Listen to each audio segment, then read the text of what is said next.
Can you sing a little tune of that song? Olvidarte de un amor que no se va a acabar, de estar con todo el mundo, na na na na na. Hello, everyone. Welcome to episode 61 of the Iga and Carlos Tennis Show. It's been a while, folks. It's been almost 3 weeks since that epic Alcaraz versus Sinner RG final, and here we are, basically on the eve of Wimbledon. I mean, we got 2 days left. We just finished wrapping up the tournaments in Bad Homburg, and of course, that's what we're going to be focusing on. Really, is Bad Homburg, because Iga Świątek was in her first grass court final. And it was quite a good week, I would say, for Iga. Fell short in the final against Jessica Pegula, but we'll talk about that. And then obviously we're going to look ahead to Wimbledon, and then we'll transition over to the men's side, where Alcaraz continues his winning ways, wins queens, is on a big match, 18-match win streak, and then he's going to carry that into Wimbledon. So let's start with Iga. What did you kind of make of her week? I mean, she beat 3 pretty good players to get to the final, and then in this final was just a little, outplayed. She served well in the final, but Jessica Pegula on this surface with her flat hard shots and the ball stays so low, and just how well she protected her second serve, it was tough for Iga, because she only had 1 break point all match, and there just weren't that many chances. I mean, you could argue that she kind of didn't, that was her doing, that she didn't get those many chances. I don't know how much about that, like protecting her second serve is more, Iga maybe sometimes going a little too all out on them. But nonetheless, I think it was a great week. I mean, kind of got the most she could out of Bad Homburg in many ways. She could have gotten the title, obviously, but 4 good matches going into Wimbledon, I think that's exactly what the doctor ordered. It's just chances to prep more for the grass. We never really get the chance to rate how much Iga is improving on grass over the years, because sometimes she just plays 2 matches at 2, maybe not, but 3-4 matches at Wimbledon, and that's it.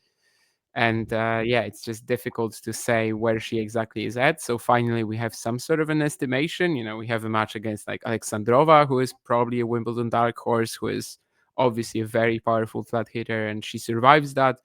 She doesn't go into that panic mode that we've been talking about a lot.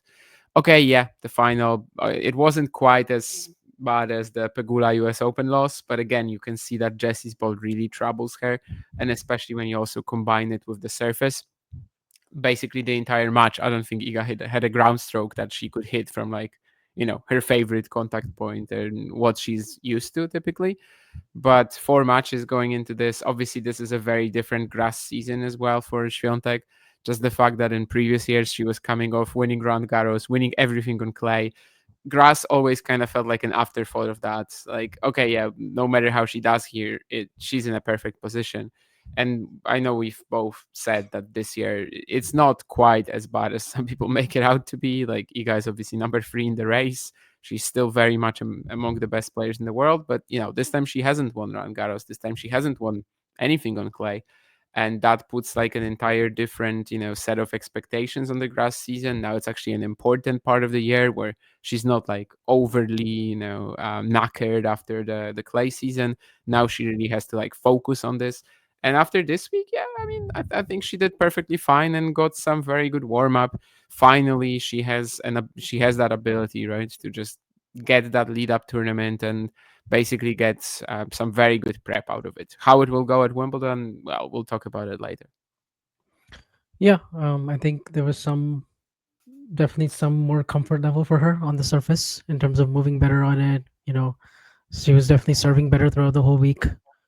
That was certainly big in the Alexandrova match, as well as and then from the baseline, it's a little bit trickier for her, because obviously with the low bounce and with the extreme grip on the forehand, you just have to be extra precise with your footwork, get really, really low on those shots. And if you're getting rushed, it's a little bit tougher sometimes on the forehand.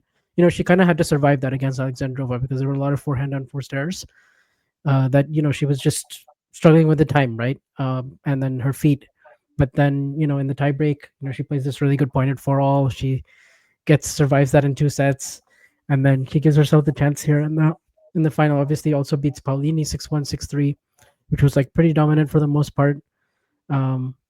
But yeah, just this matchup against Jess, it's been pretty tricky for her lately, right? I mean, she's lost 4 of her last 6 now against Jess. Of course, she also won 2 finals against her in 2023. Um, but this one and the U.S. Open, it's quite tough for her, especially on her second serve. She's sort of Pagula is hitting these like really deep down the middle returns that are going pretty fast and low and hard right at her, and she's kind of having not in her comfort zone when it comes to the contact point, and also just the time and space she would want on the forehand to really hurt Jess with. So it becomes tricky, and then also when she's forced inside the court and she kind of has to hit over it, or there were times where I feel like she was maybe going for too much on her second serve returns, or in rally as well. Some of that was the pressure Pagula was putting on her. Some of that was just, yeah, I think she sort of overdid it. There were some. I mentioned she only had one breakpoint chance, but there were many games that went to 30 all and just serve deuce. There were some half chances, like when Pagula was serving for the first set. I think she had a love 30 there. And there were maybe some moments there that could have gone differently, but overall, you look at it and it's still a pretty good week. Yeah, the Love 30 game, definitely, now that you mention it. I think there was a lot of like kind of improvisation as well that didn't really go her way. Maybe it was even in that game where she hits this like forehand slice approach that is just so wayward, and that could have given her a break point. So there was potential for more. But yeah, the matchup just makes her really uncomfortable. We saw a good example of that at the US Open when basically just starts hitting errors, left and right, and never really climbs out of it. So all in all, I don't think it was a horrible performance at all. I mean, definitely could have done a little bit better at just handling that, giving herself these opportunities to potentially come back. But I like how Jessie is playing these. Like, it feels like she knows exactly what she's doing. She also isn't afraid of Iga whatsoever. She just, cracks these second serve returns regardless of whatever is happening. Like, if she doesn't make 5 of them in a row, she's still gonna hit the 6th one, and it typically, gives her a bit of a net benefit. And yeah, I think her attitude towards the Świątek matchup is definitely strong, and it's always been like that. I mean, 2022, that was the only moment when Pegula was regularly losing to Iga, but even most of these matches weren't that easy. I don't know, US Open definitely had its moments as well. It's only really like the Doha final and yes, WTA finals, of course, but these are very slow conditions, even if on a hard court. So if we see them playing in like something that's medium fastish, it can't be treated as a matchup that Iga should be winning anymore. It's definitely a very difficult opponent for her right now. Yeah, definitely so. And I thought Pagula was just because she was very buttoned up in terms of how she was approaching it. She only had I think 16 unforced errors in those 2 sets, and she was taking a good amount of risk on the second serve returns, but it didn't really feel like it because she was just stepping in, taking it early, you know, dictating off of them. But at the same time, like you look at the serve stats overall, and you're like, okay, like Iga winning 59% of her second serve points against most players that it should get the job done, right? But then Pagula's at like 64%. So she protected her second serve really well. Actually, I don't think the second serve is a big strength in Pagula's game. In fact, it's statistically one of the weaker parts. But on grass, I do think it's hard to attack that because she does get a decent amount of slice on it. It stays pretty low. And it was kind of tough for Świątek. Like she was taking some risks on her forehand, but sometimes it wasn't there. And she tried to kind of go for a return winner sometimes, or didn't quite settle into the rally, and maybe give herself that little extra margin. But I mean, that being said, the second set, they were both holding serve pretty regularly. Świątek was hitting aces. She hit 9 aces this whole match, and still, really found herself under pressure on her serve. So yeah, I mean, I gotta say, Jessica played like such a good final. Like that was, some of the best tennis I've seen her play really against a top player. Maybe since the US Open, but, the US Open, I really do believe that Iga wasn't in the same headspace here. Where I think here she really believed, she could maybe come in with and had a real shot at the title here, which is why she was so upset afterwards. And yeah, I mean, I don't know about like the best tennis she's played or close to that. I don't know, but she definitely knew exactly like what sort of advantage she has, especially on grass against Iga. how she can exploit that, and she did that very well for sure. But yeah, still a lot more that could be done for sure. Iga could get just a little bit more comfortable with these kind of bounces, low skidding balls like that. But it's still a match that was like, maybe not on her racket, but close to that. Really, I do think she was dictating more, and she was kind of responsible for a lot of these longer baseline points that she just kind of couldn't finish off when the fifth uncomfortable shot came in. But yeah, I mean, in terms of effort, obviously much better than the US Open one, where yeah, she just lost a few games early and never really fought back at all. This time it was different. Yeah, obviously, still looking for that first title since Roland Garros. And but at the same time, she's number 3 in the race again. So, and she's back at 4 in the world. So, that's the trajectory, I would say, has been good since Rome. But just not quite getting over the line in terms of the title just quite yet. But at the same time, you look at Wimbledon and you're thinking, she's still one of the top 8 favorites, but it's just that, we'll get onto it later. The draw is quite tough again. Pre-draw, I definitely rated her chances higher, so we'll get to that. But there's a certain problem round 4, especially. So I don't know if at Wimbledon she's gonna be able to gain a lot ranking wise, but she could later on. I mean, obviously, second half of the year is not exactly where she was at her strongest last year. WTA finals was, she didn't get out of groups. She didn't play the Asian swing, where Beijing at least she is usually fine. So I do think there's potential to gain, and number 3 in the world in terms of the race, it sounds pretty real right now. I mean, if Coco and Madison didn't have the slams, then probably she would be number 2, just on like pure consistency. Yeah. A lot of quarterfinals, semifinals, a final here, a point away from the Australian Open finals. So, in what is a pretty disappointing year for her, she's still number 3 in the race. So that's definitely where we're at with her right now. Any other takeaways, I guess, from the lead-in swing overall from an Iga perspective? I mean, she got the four matches, and I guess it's just look ahead to Wimbledon now and see if she can get to those matchups that everybody kind of circled when the draw came out. I mean, well, Yeah, I mean, lead up swing is just one event, so I think she got literally, well, yeah, as I said earlier, could have gotten the title, but that doesn't really matter in terms of like Wimbledon preparation. In terms of strictly prep, it's the best she's come into Wimbledon in years. yeah, definitely. So, I was glad that she didn't like withdraw or something by the semifinals. I was okay, obviously thinking it's about it not, as well, yeah, because 2 years ago that was a thing, but yeah, right now it's a bit different. Yeah, this the situation that she's in. yes. All right. Well, so now I guess we should just look ahead and jump right into the draw. Uh, and we'll start with the women's side.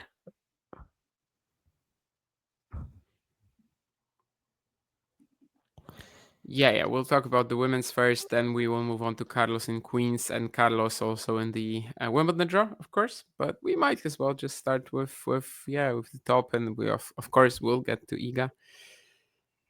And yeah, I mean, we'll start with Sabalenka, of course. Trying to bounce back from that RG final and Berlin semifinal. And yeah, I mean, I gotta say, like, her first 4 rounds were kind of on the trickier side, right? Third round and fourth round, yes. The first two, no. Yeah. There's a bit of interest in the first round with Brandstein having come through qualies, beating Bosson and Andrescu. So I won't say that Sabalenka will struggle massively there, but it could be an interesting first test. She's not quite firing right away. Of course, Bushkova is also pretty decent on grass.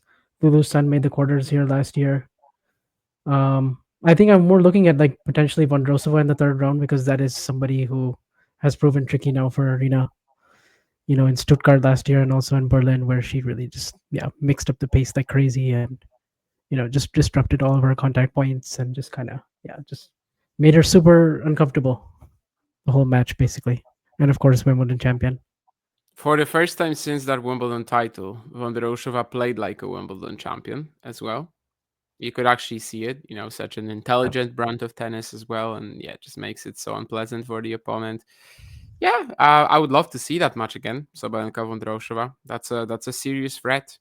In some other, universe reality, when Emma Raducanu has more going for her into, for at Wimbledon, I probably would also be excited about that potential round 3 matchup. Lulu San is not reaching the quarterfinals again, not this year at least. I don't think. Bushkova, I guess, has defeated Sabalenka in the past. But yeah, I mean, everybody is just looking at that potential Vondrousova clash, which I don't know if it will even happen. Marketa has to beat Kessler and Raducanu. That's not easy.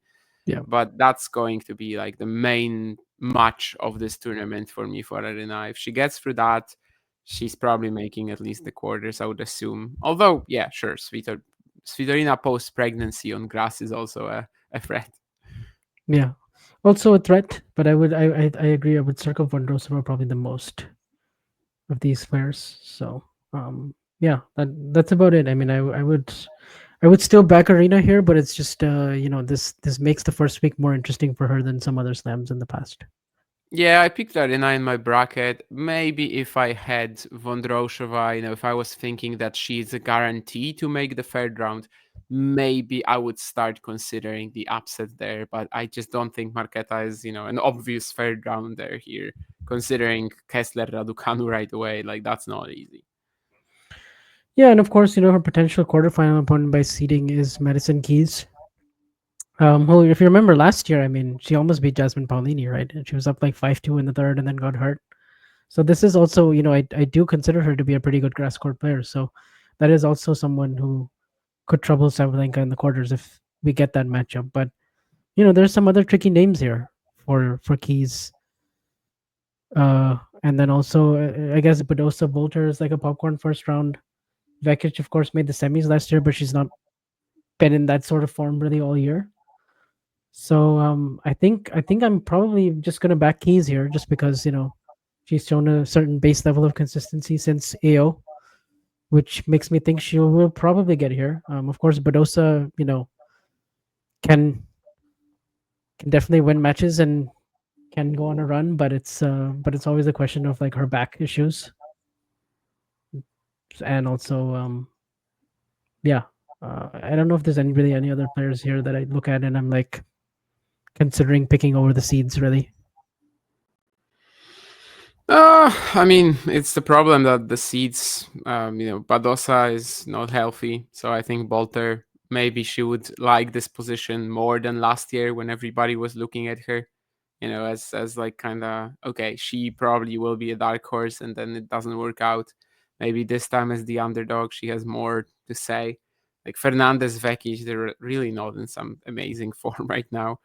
So I think Keys, honestly, this might be crazy, but I think Keys, if she doesn't lose to Ruse, then she's probably going to make the quarters. Elena Gabriela Ruse, give her some thought at least. She almost beat Keys in Australia. She almost beat Badosa at the US Open. It's really not that easy. She tends to be a horrible round one opponent at the slams.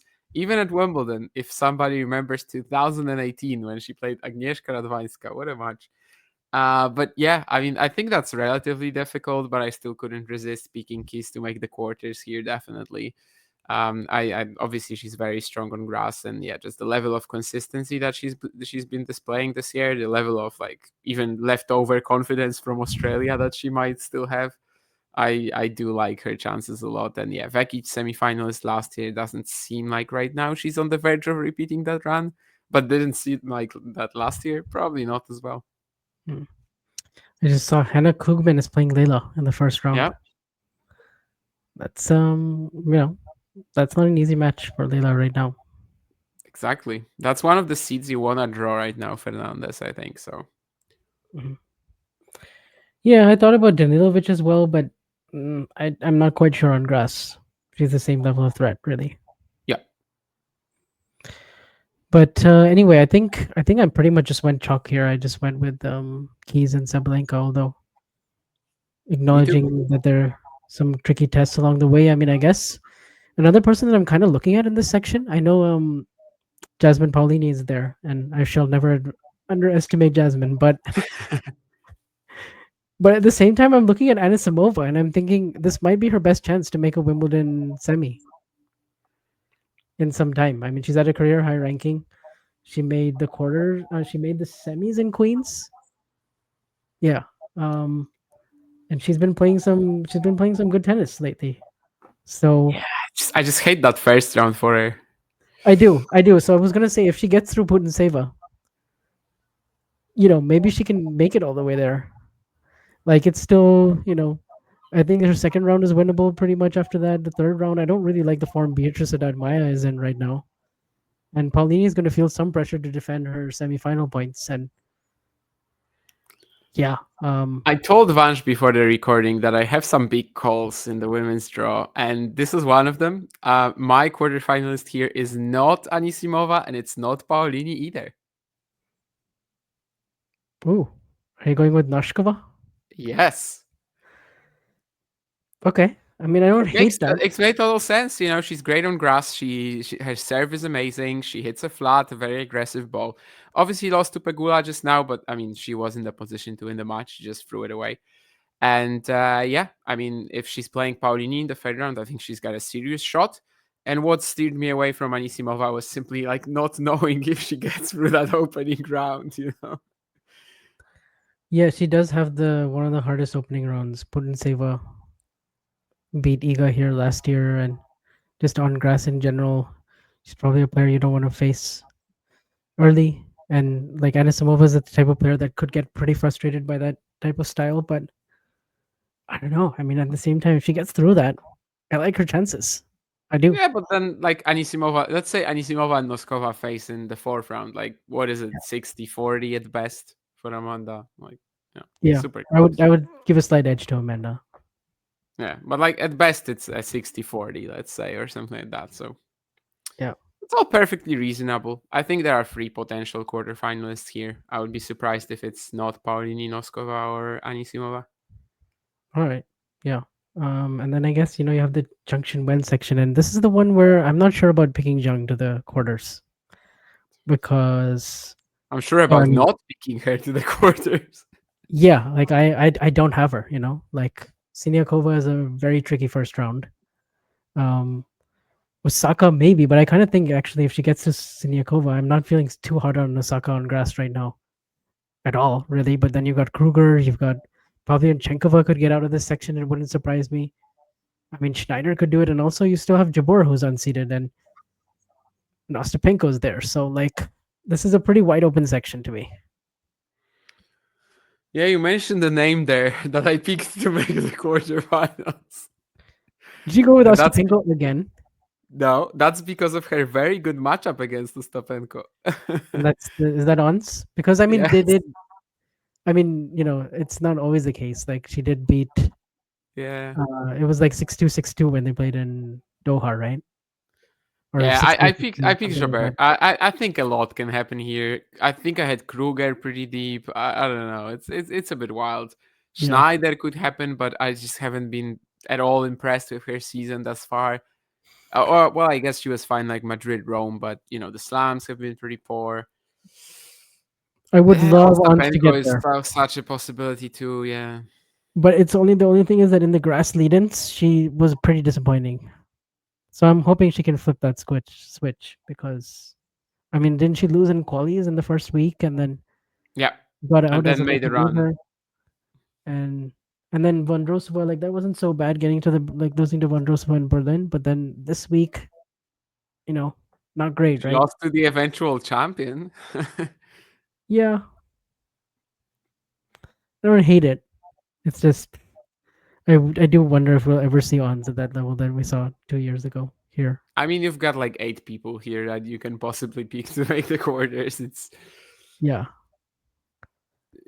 Yeah, There's so many it's that could pretty do it. random, and it's going to be, well, it might be, if we don't get like Paolini here basically, or Zhang, like we will get lower ranked, lower seeded maybe semi-finalist here even possibly. Yeah. Well, I mean that will be the most intriguing section I think for me. I do wonder who will get out of that. I Sure. haven't yet decided really. There's a big But chance here for a lot of players involved. Yeah. yeah, and then we look at Andreeva here in this session. What have you made of Andreeva lately? Because 3 of her last 4 matches she's lost, and I guess she's gotten like really negative on herself in most of these matches, and just kind of ran away from her. Really, at some point or the other in these matches, she is collapsing a little bit mentally, and she's kind of feeling that pressure a little bit. So, Yeah. I mean, a little normal, I guess, when you go on that run that you did from Dubai to Miami, and it's kind of hard to always adjust to that new norm of being like a top 8 player. But I don't think it's a given that she will just reach her seating here. I mean, the child side kind of her psyche has definitely been showing a lot more recently, not only in the golf matchup. Still, the first 2 rounds are very good. She can play Frank then, and she has already lost to Frank this grass season, which makes total sense, right? Yeah. Somebody who just like throws in a lot of slices and makes you create play. Sure, that's a problem for Mira sometimes still. And Frank is probably the most likely player to face her in the third round here. So I would kind of like, pencil that in as an interesting matchup. I doubt Mira is going to be losing in the first 2 rounds. She was fine in Bad Homburg as well. Of course, not from the like mental standpoint. As you said, she was also very negative and like smacking a racket against the court, which on grass is the worst crime possible and is punishable by death. But also the other seeds here are not that impressive to me. Like, what are the chances that Krejcikova is healthy enough to compete all the way until, let's say, the quarters or the fourth round? Navarro, yeah, she's been a bit of a mess as well. So I would still pick Mira to make the quarters, but it's not with that much confidence. If she's losing to somebody here, maybe it's Frank again, just because that's an unpleasant matchup for her.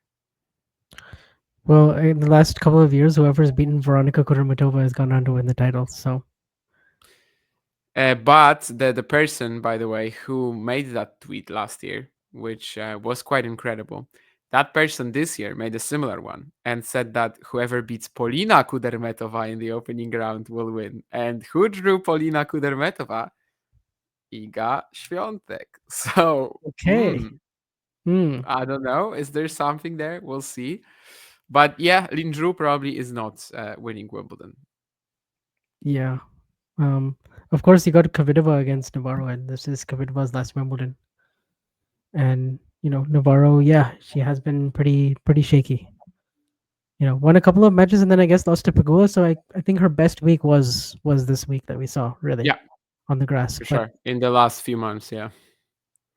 But it hasn't been the kind of same level as last year. But if we look here, I mean, we look at like right away. I mean, you got Yala and Krejcikova, and that's going to be interesting to see how Yala bounces back from losing that heartbreaking Eastbourne final, putting so much into that, and then right away stepping out on Tuesday against a defending champion.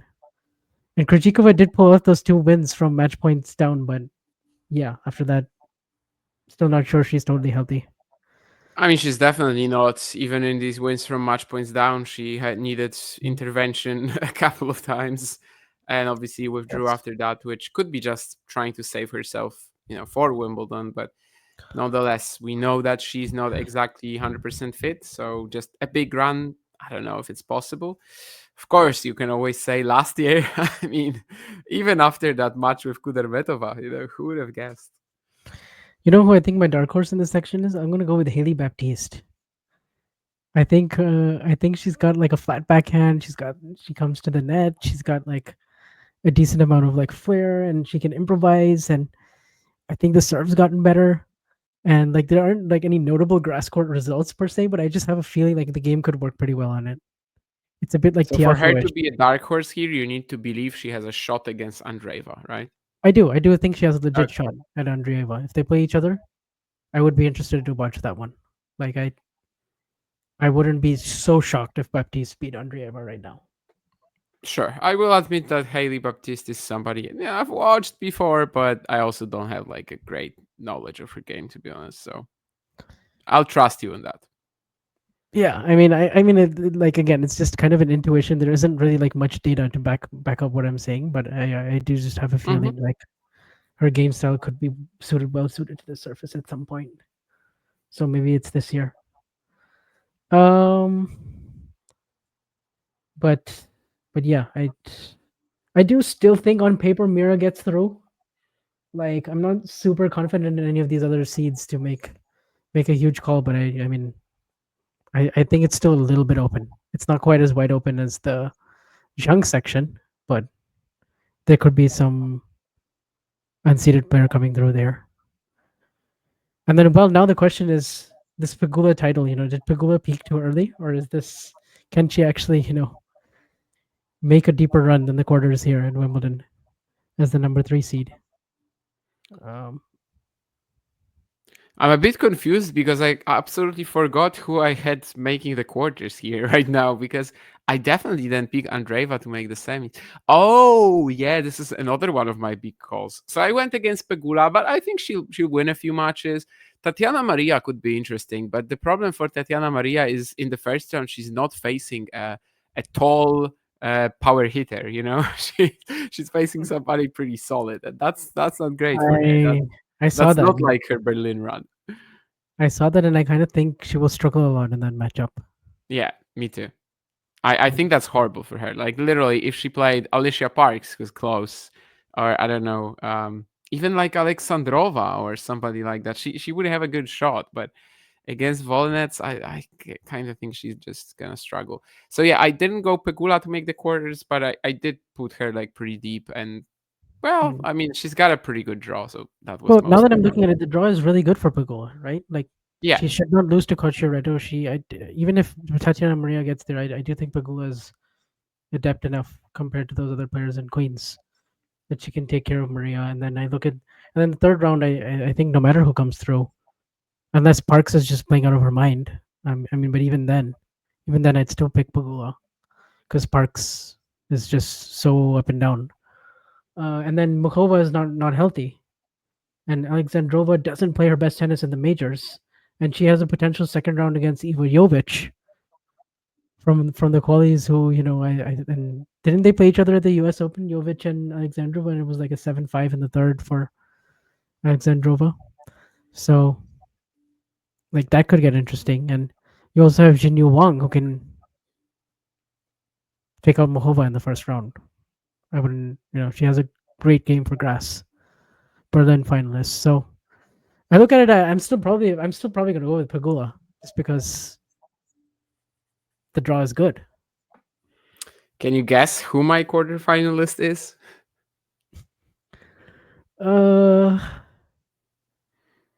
Lynette? No. No. Because you're Polish? No.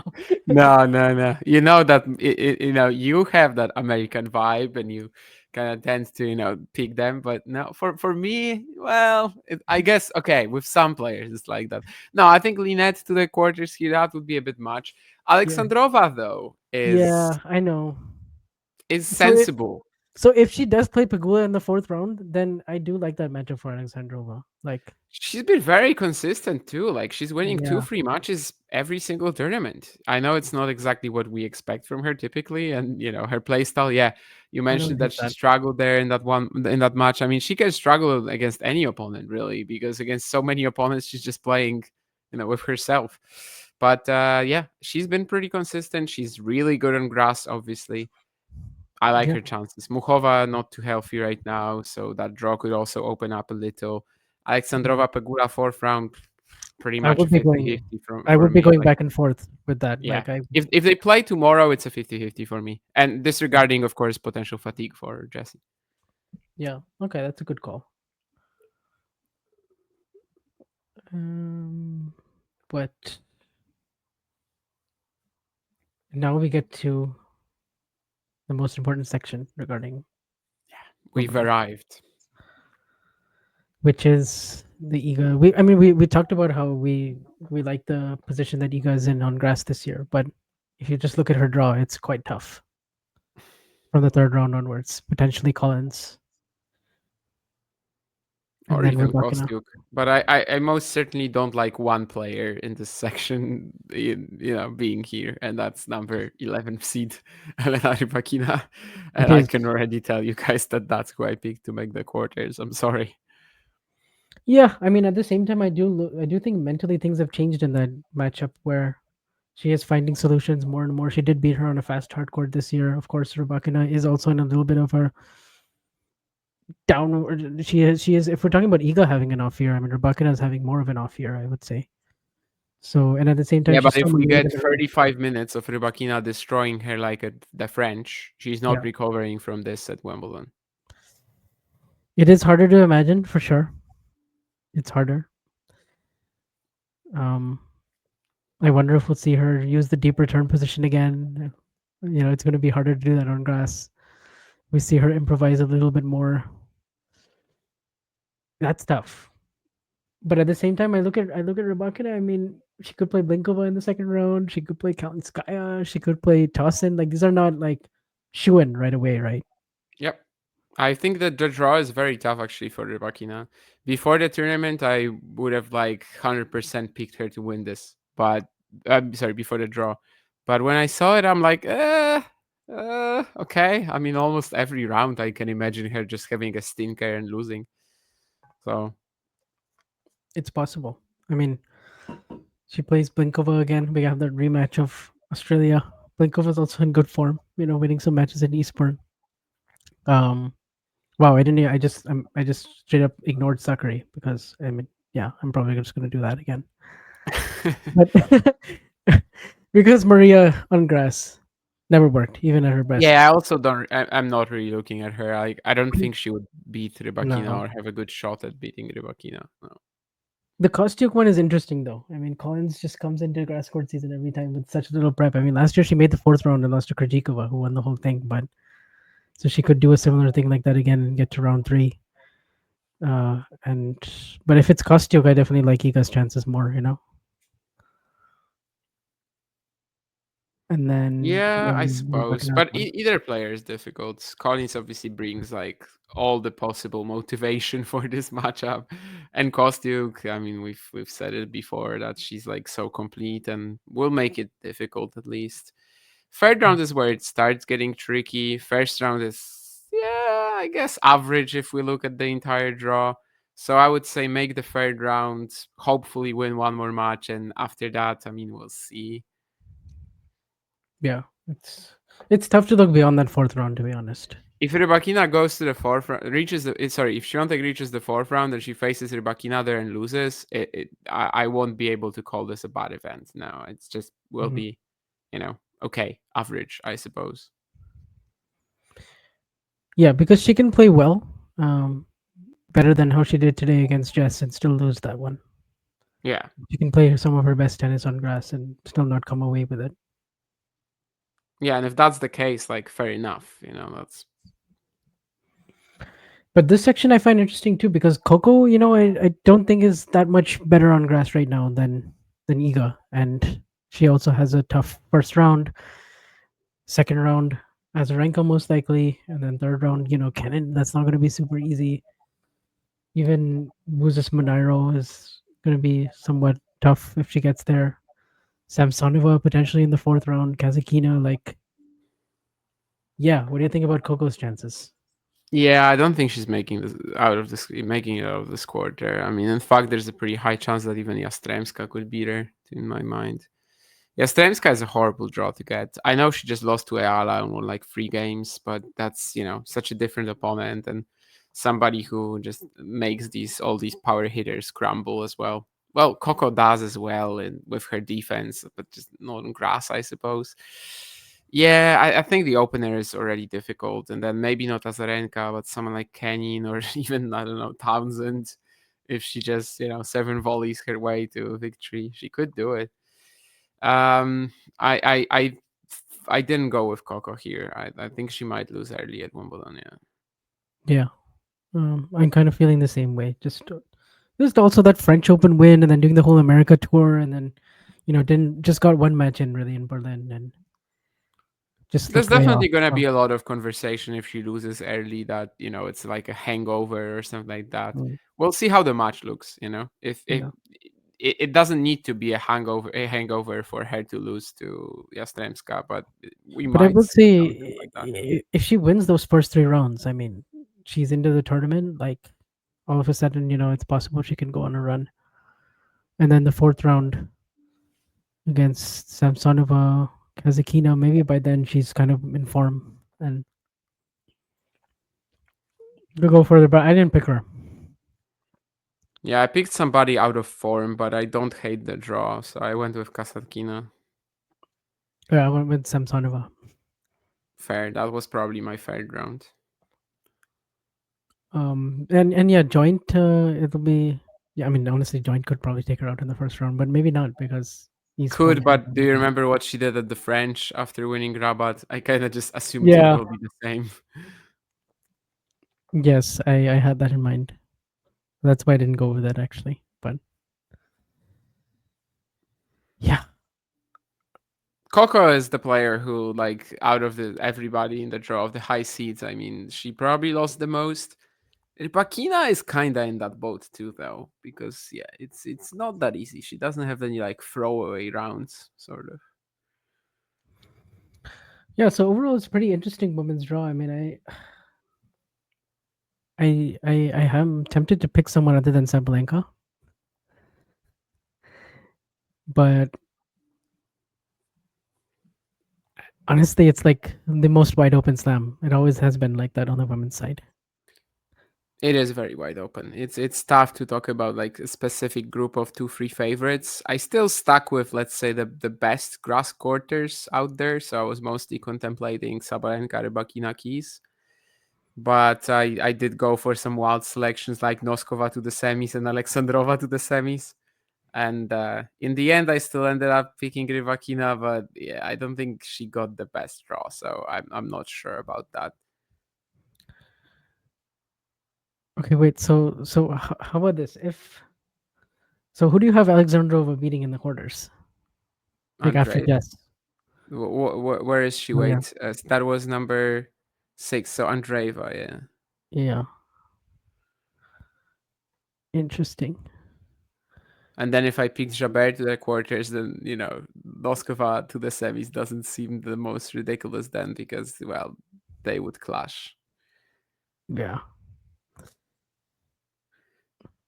It's definitely like you guys probably know that what my feeling about like full tournament brackets is, that it so often just gets ruined by a lucky loser somewhere. I don't know, somebody Yeah. you pick deep loses in the opening round, and then like the entire draw is lost. I really don't like the format, but basically since I've done, I don't know, probably like 10 in my life for the slams, I don't think I've picked somebody like that, something like that before, where it's Alexandrova, Noskova in the semis, and then also Madison Keys in my final.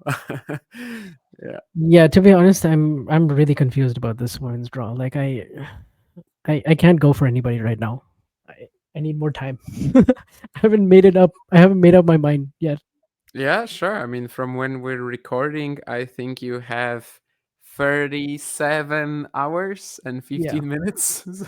So I'll have to re-examine this later and just go for something, because yeah, right now I have some idea where I'm going with it, but no. That's why I love this women's draw, to be honest. Like I compare the two draws and I'm just like, yeah, on the men's I have way more clarity.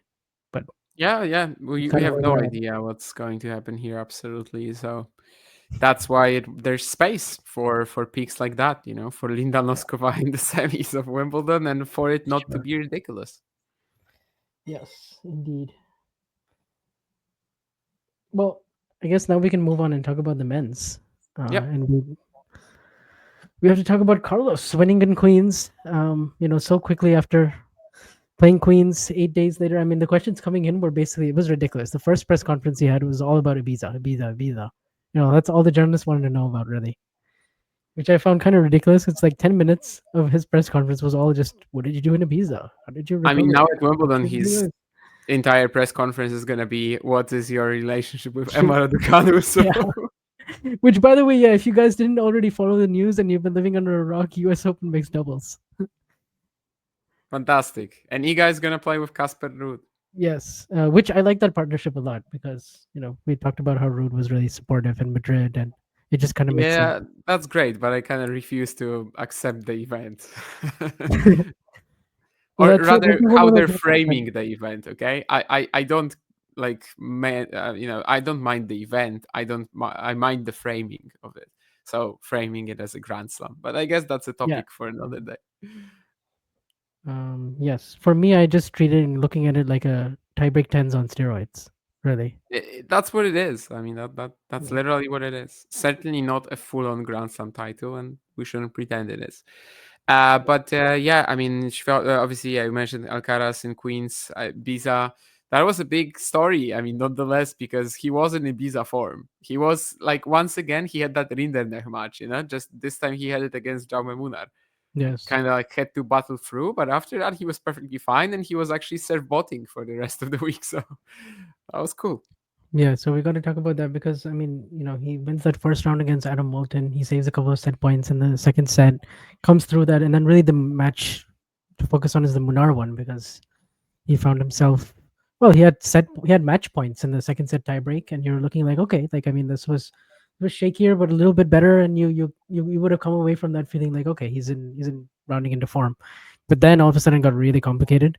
Munar, I will say, is having a really good year, and he is playing like he's serving sneaky big. He is coming in. He is, changing his game in terms of outside of clay. He's having a good year, which Yeah, sounds we've crazy, but spoken like about this before. but Yeah. but that's what I mean. Is like he is No, I like agree. I agree. adapting to where actually like now you look at him and you're like you put him on a clay court and he's like, you're almost not sure anymore what to do with him because he could honestly like who does he play in the first round of Wimbledon? Like I think I circled that as like a tricky match.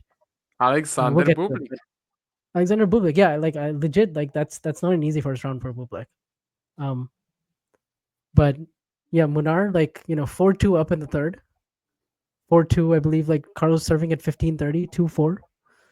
And once again, like 4-3, Munar gets a little tight in the third. And then yeah, I mean I gotta say Carlos just like won ugly there. Like and it's just all the confidence really that he's been winning matches like this since the start of Monte Carlo. It just kind of got him through that line because he was not serving well against Munar. It was really only after the Munar match that he became a serve bot. Every round he was serve botting all the way through it.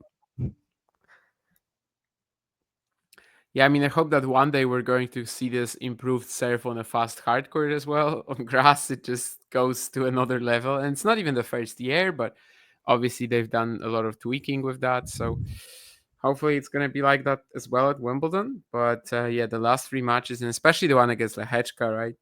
I mean, Ishii could just do nothing on return, which got Carlos through in the end, despite another second set tiebreak when he had a chance to claim it and didn't. Yeah. And of course 18 aces in that final against the Hechka, no break points faced. Just crazy numbers. There was this one service game he had 4 aces in a row. She's never done before. And then obviously against Bautista Agut, he had 15 there. And actually I have some numbers, so we can pop that up right now about Alcaraz's serve. This is from Tennis Biz, Tennis Insights. They do like they track the ball in like real time, the shot coming from the opponent, and they do all this stuff for ground strokes. But for serve quality, out of 10, he has 8.2 at Queens, and his tour average is 7.9. So like So point this three. is his tour average, right? Yeah, this is Okay. his tour average. This is no. This is not his. This is the whole tour. Okay, yeah, So because that's you can see on the screen, yeah, that's the whole tour. And normally, like Alcaraz is like a little below tour average when it comes to his serve quality across the 52 weeks, and this doesn't include majors, so it's like just ATP events. Mhm. But you can see everything else is like way above, except for first serves in. But I wouldn't really put a lot of stock in. But the unreturned first serves, that's the huge thing, and just so many more second serves unreturned, and yeah, the aces. I mean, he was hitting his spots a lot better. Really, that's what it comes down to. And then also the serve motion itself has become a lot more fluid. Right, he used to have like this little bit of a hitch where he would get in the trophy position. Now it's just like more compact. It's just more smooth. There's no like stopping in between for a long period of time. And we saw Alcaraz use the serve in Australia, but I think it's looking better and better as the years gone on. And we didn't actually see it reflected in the stats, but now we're actually seeing it here on grass. So I wonder, and everyone's gonna serve a little bit better on grass, but I do think we saw a noticeable difference in Queens. Yeah, I mean, obviously on clay, it was never going to be like the main thing. That we were gonna talk about regarding his performances.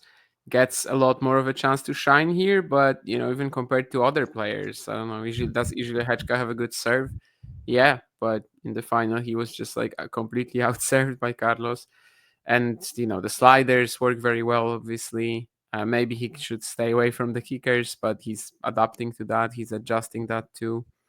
All in all, I mean, obviously he got just like Iga from Bad Homburg. I mean, he maybe got even more from Queens. Did he need it? Probably not. But it's nice to keep the win streak going. I mean, last year he won Wimbledon even after losing in the second round at Queens, right? If he loses the Munar match, does it change all that? Does it change everything in regards to Wimbledon? Not really. It's probably Mm. the same with Sinner, kind of like spoiling what we're probably going to talk about later. Like losing in the second round in Halle or Queens, it doesn't matter a great deal for these guys, but it's great to keep the run going and keep all the confidence that he's amassed.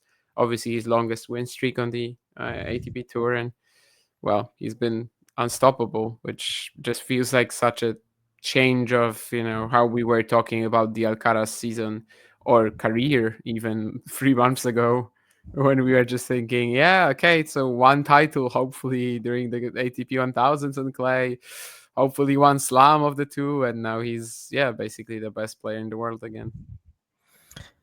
Yeah, it's such a big shift. But yeah, and this new improved consistency, it's still. I just feel like he goes through more ups and downs. He's still going through a lot of ups and downs, but in those big moments, I think he just knows he can come through now. Because you win a match like you did against Sinner at RG, and you win some of those matches that he won during the clay swing, it just gives you a lot of confidence. And also, he's got so much practice now, like flirting with danger in a way and coming out on top. That Yeah, he lost 4 sets in 6 matches, right? Going into the Roland Garros final. And that doesn't sound like much, but I mean, he lost sets in 4 matches out of 6. And, yet he was able to manage it like very easily and kind of never felt in danger. So perhaps like anytime a situation like that pops up, he's probably going to climb out of it right now. But of course, it will crash at some point. We just don't know when yet. And he is playing a lot of tennis, but he should go in feeling pretty good. And we'll talk about his draw, but he has a good draw at Wimbledon, I would say. Yeah, I think he and one other player are the two winners of the draw ceremony. Maybe three, maybe 2 other players, but they're not as relevant. So Alcaraz is like, out of the, let's say, 4 or 5 main favorites that we had in mind, he's the one who's not in the same half as the others, and that kind of makes a lot of difference. And the first rounds are pretty good too. But yeah, we'll get to that soon. Yeah, I do also want to talk about basically the thing from Tennis Viz you can see is looking at all of his locations here. You can see like the tour average, and you can see Alcaraz's average, which is in like that orange colorish. It's like orangish.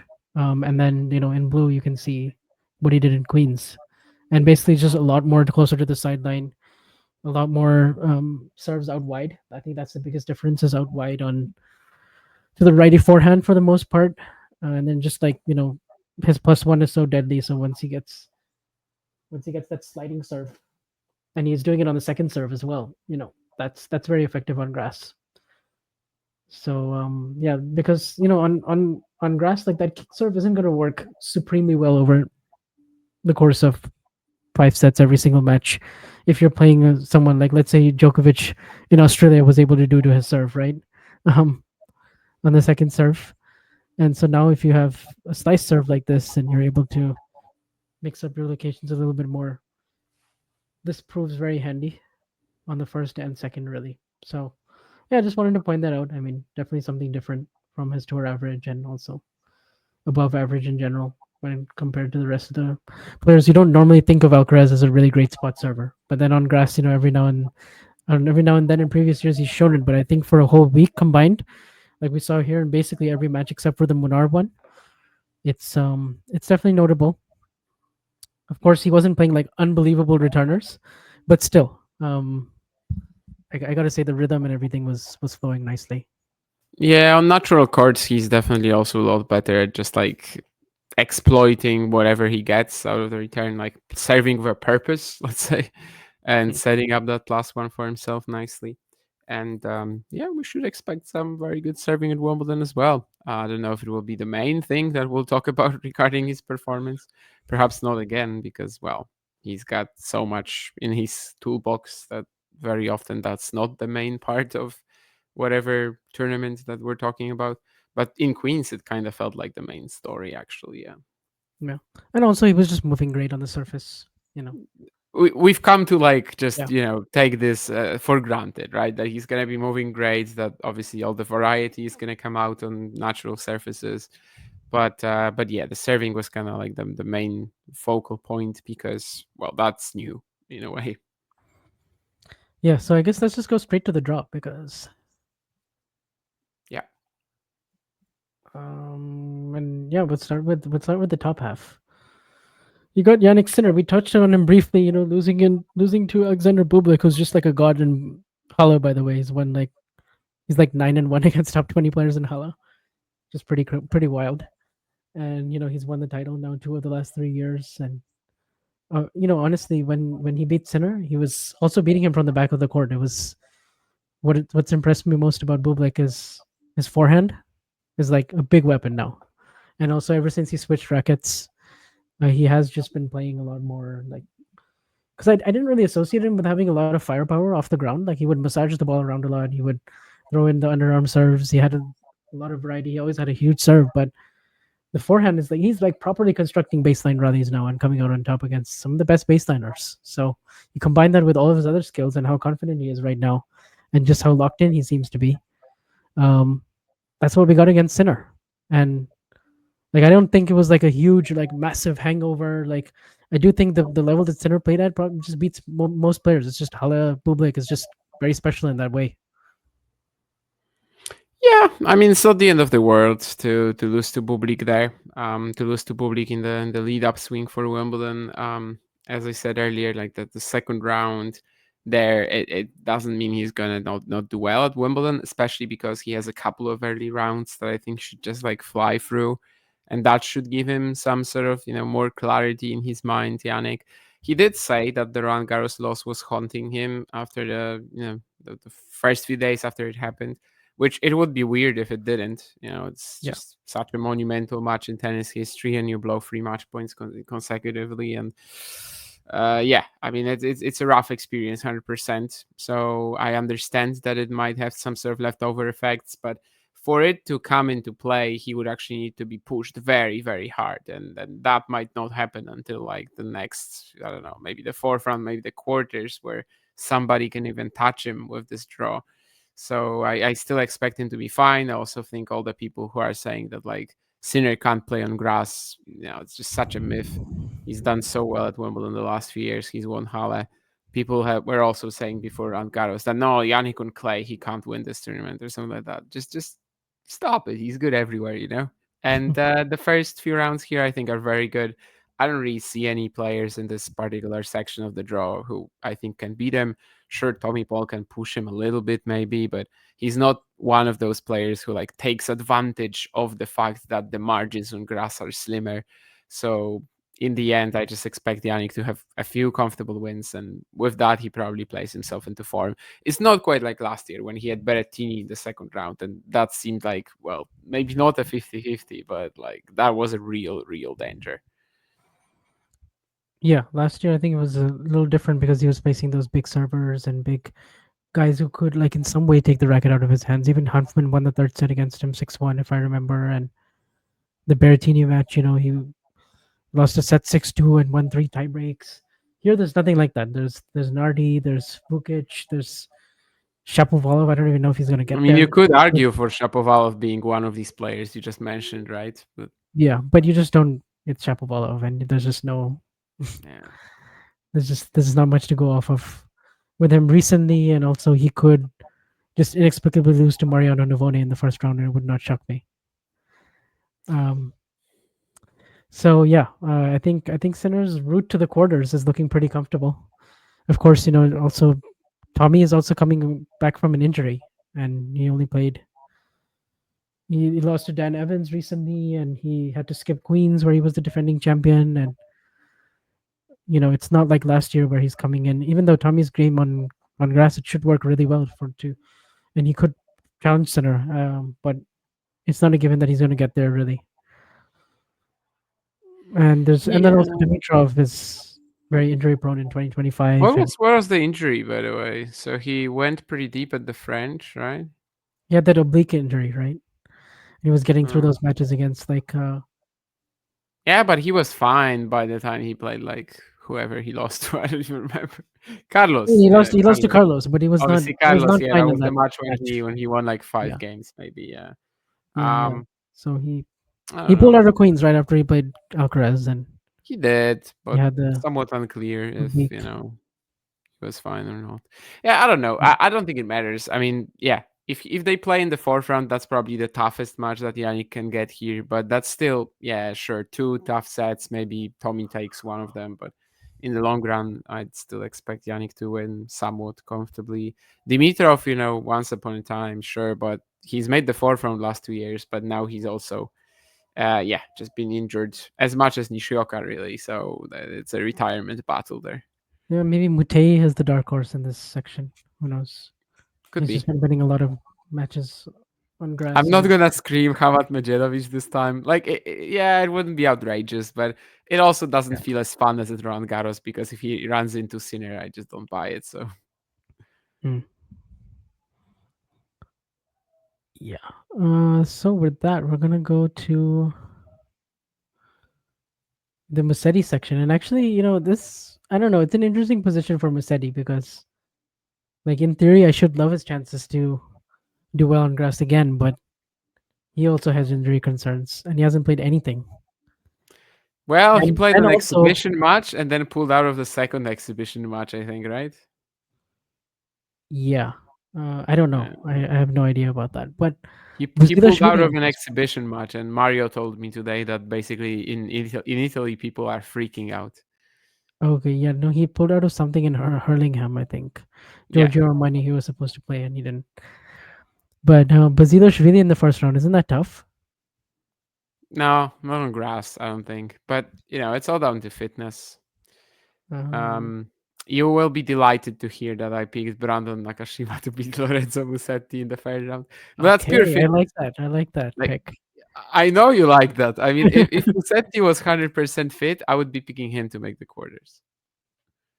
Yeah. I mean, so do you pick Brandon to the quarters, or you picked him to the fourth round? No, I just picked Shelton. Yeah. I was going between Shelton and Musetti, and like, if Musetti was fit, I would go with him. I would have Yep. gone with him too. I would have gone with him to the quarters. But Shelton, I have a feeling, I think his game actually works better on clay. Because on grass, man, like the return is going to get exposed. Like the backhand isn't quite as solid. I think he likes the time on the forehand. I think the serve is good everywhere, but then if you don't hit your spots It as still needs well, to like be a certain opponent to yeah. And at the capitalize. same time, I like Shelton in best of 5. Yeah. I like him on the big stage, so it's like it's a bit of both. And I like his first couple of. I mean, Alex Bolt could be kind of tricky actually. Yeah. Ultimate grass specialist. I just can't bring myself to pick him after last year's, Wimbledon first round, Casper Ruud. Everybody thinks it's a 50-50, and it's not. Oh, But I would love to see it. I know Alex Bolt troubling Shelton. And yeah, best of 5 is why I still went with Ben. Last year he lost to Jab, and then, he still survives these matches. And I don't know, he just always brings it for best of 5, really. what about Ugo Humbert in this section? Maybe. I think I picked Fucsovics to beat him, but it's possible. Yeah, Humbert versus Shelton. I kind of want to see that third round. See what happens there. I feel like if Humbert wins that, he's going to get to the quarters probably. But yeah, I feel like I like Brandon's chances to get to the fourth round. You've sold me there.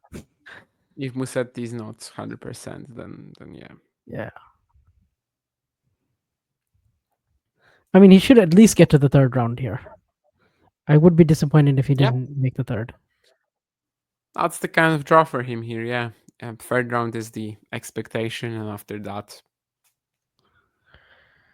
But we'll talk about the guy who had the worst draw, and that's Jack Draper.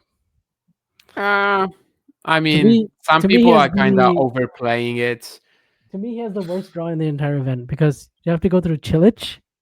No, that's And not then important. Bublik. That's why they're overplaying it. Who cares if he has Chilich in best of 5?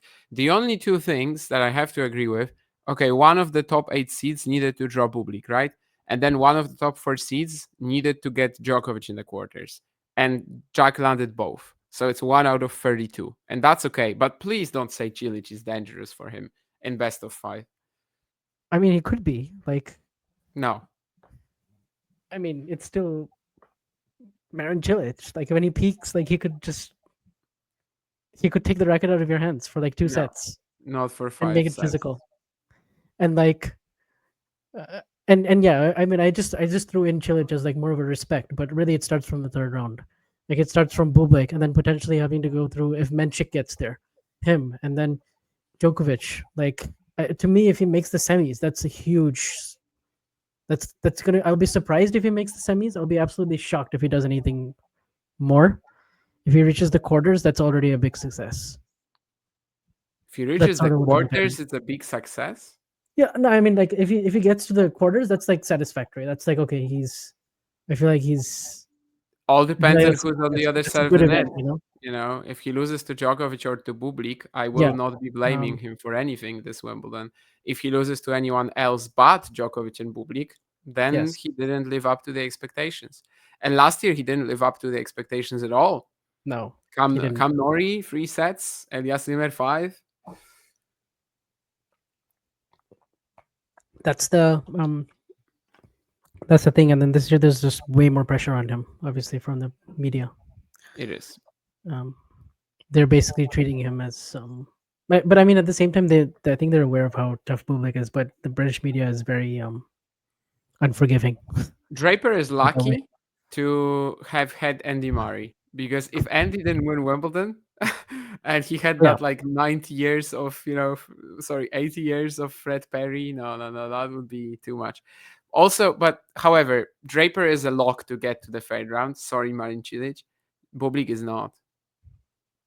I don't know, man. I'm interested in that Cilic second round if we get it. But I'm not even turning that on. I don't want to see Marin losing like that. I mean, why though? Like, he has a big serve. He still can time the ball excellent. Like 6-3, 6-3, 6-3. All right, we'll see. But but yeah, I like I said, it starts from the third round really. But like, if he and Bublik play, who would you pick right now? Bublik. Yeah, I mean Tomorrow, if they play, I pick Bublik, and I actually picked him in my bracket. I just don't know if he gets to the third round. Munar Marozsan, it's not like in 2023 when he won Halle and he sleepwalked to the fourth round. He has to be locked in from the first match, and I don't know if he will be. It's Bublik. Yeah, I worry about that Munar match. And I do think if he plays Draper again, if Draper manages to push it to a fifth set, I think I'll be leaning Draper if it goes to a fifth. I kind of feel like Bublik has to get it done in 4, like he did at RG. Why is that? Because in a fifth set, I guess maybe I'm thinking a little bit about the Rublev match, and I'm also thinking in a fifth set, maybe the crowd might really help Jack in a situation like that. Okay. But we'll see. The real interesting one is Menchik. Can he get over the scar tissue that he's recently had in these majors of losing from 2 sets to love up? And does he have a game on grass that can take him to the fourth round here? Like, to the fourth round, you don't need to have a game on grass to get to the fourth round. Because like Marcos Giron in the second round is tough. And then in the third round he could.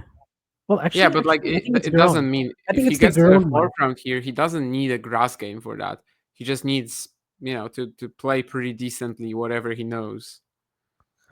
It's a pretty easy section. Like I it's think just Giron is the one though in the second round. I'd be yeah, but That's what it's I'd look still at. not an opponent that he can't beat by just playing his usual stuff if he Yeah, holds up I think his mentally, usual especially. stuff should work for the most part. He's got the Like serve, the if movement, Menchik the makes the fourth round, backhand. it won't mean much unless the performances are amazing. Hmm. Like if he wins the first three rounds easily, I think that'll be I'll be impressed. Yeah, If he gets to the fourth round without being tested much, that's yeah, but he can yeah. also like just mess around and get to the fourth round And then and then potentially. and then he plays. Let's say he gets to the fourth round and then he's playing the winner of Draper and Bublik. All of a sudden now he has a good chance, maybe Maybe. as a spoiler there. It's a maybe. I mean, Menchik is one of these youngsters that grass we just don't get enough of it. I don't know where he is on grass. I know he's Mm. played 4 matches and he's been fine, unspectacular if fine. Lost to Davidovich Fokina this week before Yeah, and to RBA, didn't he? Fritz. Yes.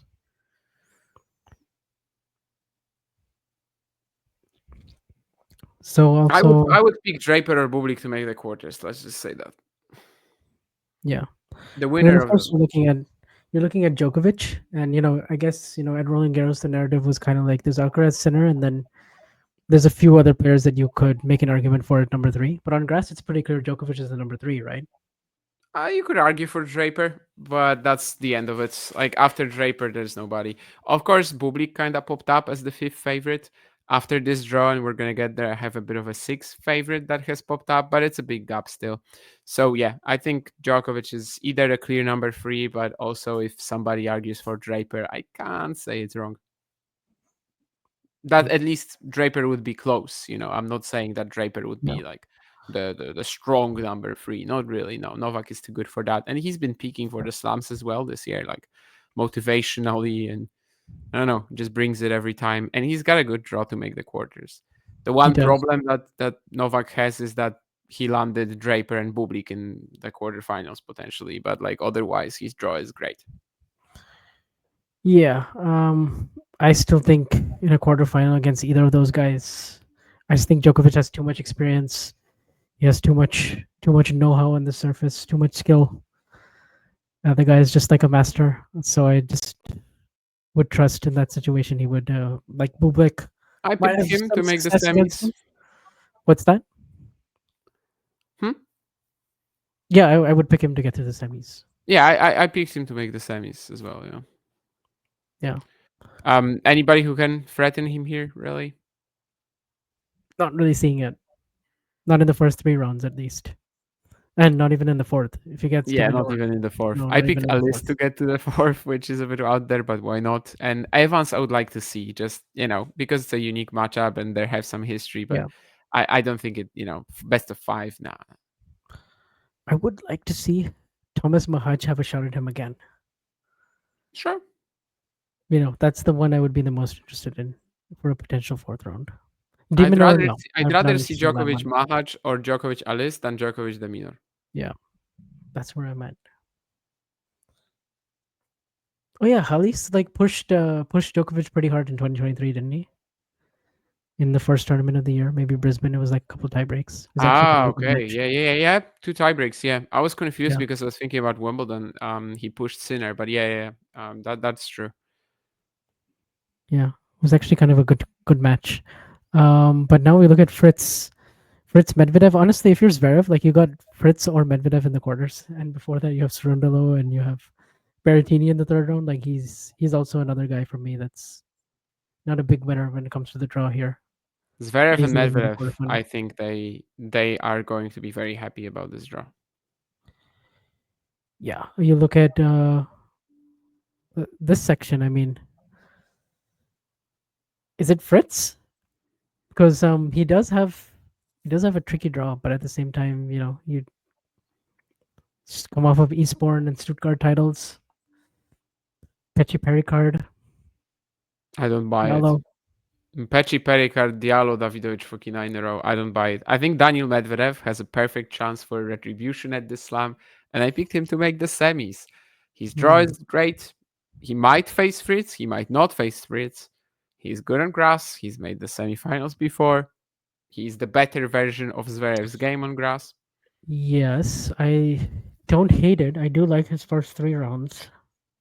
Oh, actually, I mean, if Popperin gets really hot, that could be kind of tough. Tougher on grass, but yeah, sure. It's a possibility. That's the one I would look at. And I mean, then, Fritz has Becci, Pericard, Diallo, and Davidovich Fokina. yeah, but Pechi Pericard, honestly, I like the way Fritz has been like returning big serves lately, and I don't think that'll be like a huge problem for him. I could be wrong. Pechi Pericard, and then and then Diallo, yeah, sure, like same thing, honestly. And then yeah, Davidovich. I think I would still have Fritz in the 4th round, to be honest. This is the American vibe, and American No, I mean, glaze like that for I instance, told you guys about earlier. At This Roland is- Garros, I was looking at Daniel Altmaier, and that was a serious threat. But like here, no, I don't think No, so. I'm sorry, Pancho. That's wild. I mean, obviously he can make the 4th round, but he's just having like 55-45 matches I don't every think single round. I don't think Taylor Fritz making the 4th round is wild, dude.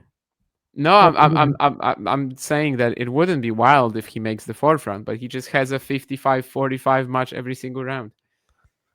And And I'm not sold on Davidovich Fokina in the 3rd round being a huge bother either. I mean, they just played in Eastbourne, and yeah, I mean it was somewhat tricky, but yeah, Davidovich it Fokina didn't to feel get like he there was better at all. I don't know. I feel like Taylor Fritz, after winning 2 grass court titles this lead-up swing, he's due for a disappointment at Wimbledon. Pechi Pericard on Monday already. It's gonna be just like Korda last year, when you can't break the guy, you have to win. It's a lottery match. It's just that. maybe. They should flip a coin for every set. I do trust Fritz a hell of a lot more than Korda, but yeah, I could see it being tricky. I guess, I mean, sure, I trust Fritz more, but does he actually have more tools in his repertoire? Nah. I mean, I think he'll take care of his serve better than Korda did. I think he'll be able to create some chances at least. I like the way he's been moving. I like the way he's been blocking his returns. I don't know. We'll see. But yeah, it's definitely not an easy match. Daniel Medvedev making the semifinals. Okay. The only thing though is I'm also looking at Berrettini in that section. I'm not. There's no chance he's fit enough to make the semis. I mean, there's no chance. Yeah, but do you remember 2 years ago? Like he beat Divinor, and he beat Zverev, and he had nothing. He had no prep. And he beat He had no Zverev, prep. yeah. He beat Zverev. Yeah, that's he beat true. He was Divinor and crying Zverev against Sonego, right? In Queens, maybe, or Stuttgart. in Stuttgart. Yeah. Stuttgart, yeah. So I feel like he doesn't need to play a lot of matches. Like he knows what he is as a player, and he's pretty clutch. But who else is there really in the first couple of rounds? I mean, honestly, this is the kind of draw where Alexander Zverev might make the semifinals, and nobody will like even say, "Yeah, okay, yeah, fine, absolutely." Nothing. I don't really buy it, man. He has to go to Berrettini. And then who is his 4th round? Cerundolo? Yeah. I mean, and then also Medvedev. How is he going to beat Medvedev or Fritz? it's close. I mean, it's not like he's not. It's not like it's not possible for him. It just would be very irrelevant, because Alexander Zverev might get to the semis here, and he's obviously not beating Alcaraz or Sinner. But it's the kind of draw where he has a better chance against Carlos. He has a better chance against Carlos. He can push his way through to the semis here, and like it wouldn't be shocking. Berrettini, if it was last year, I would be like, just honestly, I would take a pen and I would just put Berrettini in the quarters, but it's not. And yeah, I mean, all in all, this 3rd quarter is where stuff is happening, right? At this event, like this is where you might get an unexpected-ish semifinalist. And even if you think that unexpected-ish semifinalist is Medvedev or Zverev, they kind of are unexpected. I'm still undecided between Medvedev Fritz and Berrettini. I know I'm not picking Zverev. Yeah. I mean, I think I picked Zverev to the quarters just because I don't Yeah. trust Berrettini to play, healthy Yeah, matches. quarters I could see, but semis, I don't know. No, I mean, I wouldn't pick him as the favorite over Medvedev or Fritz, but, it's not matches he's locked out of winning. No, but the big points go Fritz and Medvedev's way right now. But sure, yeah, he can beat them. Okay. What else? I mean, Wimbledon is like the one where you're just gonna have so many different takes. That's what I like about this slam. And then you got Holger's section, and honestly, Holger, I'm worried about him. That Bautista good performance in Queens, really bad. Sorry, Holger. That was disappointing. I gotta be honest. And then now he's playing potentially Jari, and then Tien. I think Tien is gonna be a nightmare matchup for Runa. By the way, this is not American bias. This is just actually like X's and O's here. I think Tien is good on grass. I mean, he's good on grass. I know it's not American bias to say that, although I don't see why particularly Holger would struggle with him. I mean, because like he's gonna like first of all the contact point is gonna be different against Tien, and Tien is just gonna absorb the pace really, really well. He's gonna pass really well. He's gonna his serve on this surface actually like he can hit his spots. Like he can actually serve smartly and get some more out of it. He's just gonna Serve be at so the steady. backhand though, and I don't know if you're just this And all rounded. I could see Runa just like overplaying, overpressing, like getting super frustrated. Like physically, it's gonna be tough too. Like I could see Lerner like making real progress in this match. Look, Holger might still. I'm probably still gonna pick Holger to win, but like if he beats Tien in straight sets, I'll be very impressed. It's interesting. I did kind of skip that match when I was thinking about it earlier. I mean, first of all, let's start by saying Rune, Jari, Tien, Basavaredi, Fernley, Fonseca, Brooksby, Rixpor. Like, I'm sorry, Nishesh, you're not making the fourth round, but the other seven guys. Besides Nishesh, like everybody there can make the fourth round. I agree with that. Yeah. Maybe Jensen, I would be surprised by, but the other six. Yeah. And that actually makes me think, by the way, and that's who I picked. Iji Lehechka to the quarters. Yeah. Okay, that's a good one. I went with Tiafo, but I could see Lehechka. Okay. Yeah, I went with Tiafo losing to Bautista. Good.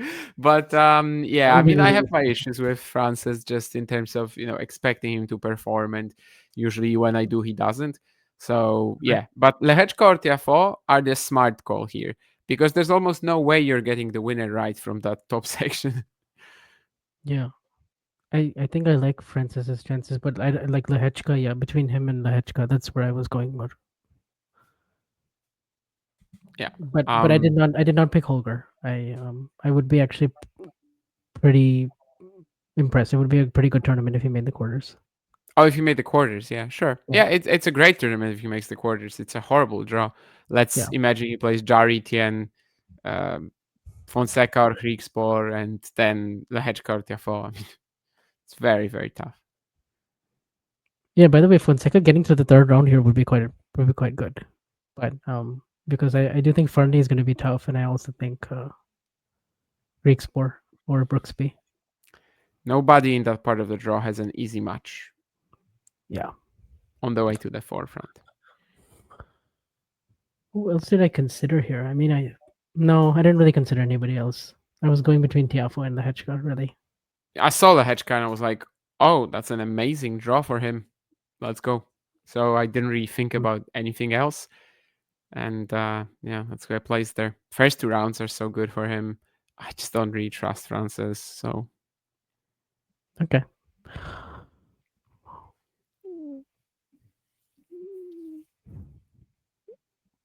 And now we have the main section, Alcaraz. But yeah, Fabio Fognini in the first round at 5:30. Farewell to Fabio Fognini at the club where he once said he wanted to like explode, just set off bombs or whatever. I don't know if people love him there, but yeah, the draw for Carlos is obviously really good. It's always pretty good. I mean, I'm looking at potentially Felix in the third round. No, I I don't see mean it being that there's tricky. literally no threats, and the most So, important part is before Wimbledon, everybody was looking at four names, right? And then the fifth joint, which is Bublik, and these four names were Alcaraz, Sinner, Djokovic, Draper, and Bublik. mm. Alcaraz is in the other half to the other four, Yeah, mainly I just wanted to. When I saw the draw, it was like, is he going to get Djokovic in the quarters and Draper in the semis? That would be the hardest. and Bublik in the third And round. yeah, that too. And he avoided all of them. So, Yes. although I So actually think you like would quite enjoy Bublik, but if, because Bublik is a no, serious threat. I Yeah, mean, from a viewing perspective, yes. yeah, From a perspective of wanting to get far in the event, no. sure. So he got the perfect draw in many ways. I don't know if he's gonna capitalize because on grass the margins are slimmer always, but yeah, not making the final here would be a disappointing event. Yeah, I think we can see that. I think if he play, who did he almost lose to last year? Tiafo, right? He almost lost to Yeah, Francis in the third round. So that could be a quarterfinal. And then honestly, these guys, Rublev, Tsitsipas, Felix, they all just don't feel very relevant right now. no. So this looks. Quarters would be where I think some guys could push him. Lehechka, Rune. Mm, Semis maybe even less. So I mean, Fritz, Medvedev, Zverev. yeah, I think the quarters is where it's at. Like one of Lehechka, Runa, and Tiafo. Yeah, That's probably where he will be tested the most. I would say before the final, if I were to predict. Yeah, I mean, I think he's got a great draw. Honestly, yeah. should be making the final. His And chances to win the tournament went up. he might lose sets here and there, like he did in RG. But I I would be surprised if he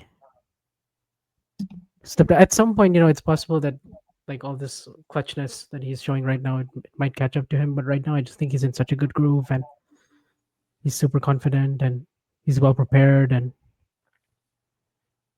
he already has kind of an aura in grass. So yeah, I like If it. he's serving like at Queens, he might actually lose fewer sets than at Roland Garros. Hmm. Just get through Yeah, some of these potential lulls with good serving. I don't know, maybe. serving will help. But yeah, I mean, we saw at Roland Garros that losing sets in 4 matches out of 6 was not really a problem in the final at all. Grass is less physical, the matches will be shorter. Yeah, I mean, there's always a chance that you're gonna have a stinker somewhere, and well, every win streak ends some point. But this looks like a really good draw for him for sure. Just avoiding the other 4 main contenders for the title until the final. That's big. It would be kind of funny if he ends up beating Medvedev in the semis, Djokovic in the final again, and he does 3 in a row like that. It is a possibility. Third final in a row. That would be something special between these two. I do think Novak would have a much stronger chance than last year of winning it when he Yes. was like on one leg basically. But Yeah, I remember telling somebody if that final does happen, I see it being in between 2023 and sure, 2024 in terms of I like that. competitiveness. Yeah, I don't think we'll see Djokovic quite at that peak in 2023, but he'll have a much better chance than last year. But Djokovic to get there is going to be at the same time against Sinner. You like his chances here more than on clay at RG. a little. Yeah, I mean he needs the margins to be slimmer against Yannick right now. So fast Yep. court is better. But then again, if you think about their Shanghai final, Yes, or was the it actually that open for Novak? or like not really breaking serve at all, really. Yeah, like I know that they went to a tiebreak in the open air, but he never actually had a shot to win anything in that match. So that's Mm. kind of like the downside of it. Yeah, I don't know. But yeah, I was considering it, I suppose. I still went with the boring Sinner Alcaraz final. Well, boring, they just boring played in the terms of best match of all time at Roland Garros. But but I mean boring in the sense that predictable. yeah. Um, well, if we get that again, that'll be amazing. So and yeah, then the question is, what changes from clay to grass in that rivalry, and You could make the argument that it helps Sinner. You could make the argument that it also helps Alcaraz, to be honest. So I guess we can Yeah, do that when it actually comes. But I think in the direct matchup, it probably helps Yannick more than it does Carlos. Just the firepower being tougher to handle, trying to tackle Carlos the way he did at Wimbledon 3 years ago. But I don't know, even somewhere like Beijing 23. Yeah, but obviously, yeah, it would be a massive feast for tennis again. And honestly, it would disappoint if they meet in the final. It will disappoint because people will be expecting to see the Roland Garros final again, and that's just not possible to do every month. yeah, but I presume we'll still get a contender for match of the year. That's my prediction. If they play each other. Okay. Oh no, I mean there's no contender to that RG final, but like it will still end No, up no, being I mean for like top 5 for or like top something. 5. Yeah. Like it will be like that. It'll be like That how would horrible be an amazing outcome for the like world how horrible of their tennis. 2024 RG semifinal was, and yet it was still like number 3 in our list. Yeah. Yeah. So yeah, that's gonna be our preview for Wimbledon, and we sort of covered it all. I didn't actually want to go super in depth in terms of like section by section, go through all the eights, but we did it anyway. We got it done in an hour and a half. So yeah, I mean, this was going to be a longer episode, no matter how we sliced it, just because we haven't done it in about 20 days or so. And this is Wimbledon. We want to give it its fair due. So yeah, thanks again. And in our case, no matter how you slice it, means that, well, it won't be sliced, as in, like, we don't have any cuts. So you will just get the entire 1 hour and 31 minutes footage. Yep. And I hope you enjoy it, And we certainly enjoyed recording it. Time to get ready for this massive event coming up. Hopefully just as exciting from the Iga and Carlos perspective as Roland Garros. Yep. And you can follow us on Twitter at Iga Carlos Tennis. Give us a rating or review on Apple and wherever else you get your podcasts, Spotify, Stitcher. So you know where to find us. Subscribe to our YouTube channel, and we'll be back with more content. Either after Wimbledon is over or at some point in between, if the timing works. But definitely after the tournament, right away, we'll have something for you guys immediately, and we'll be able to recap all of it. So yeah, thanks again, and we'll see you soon.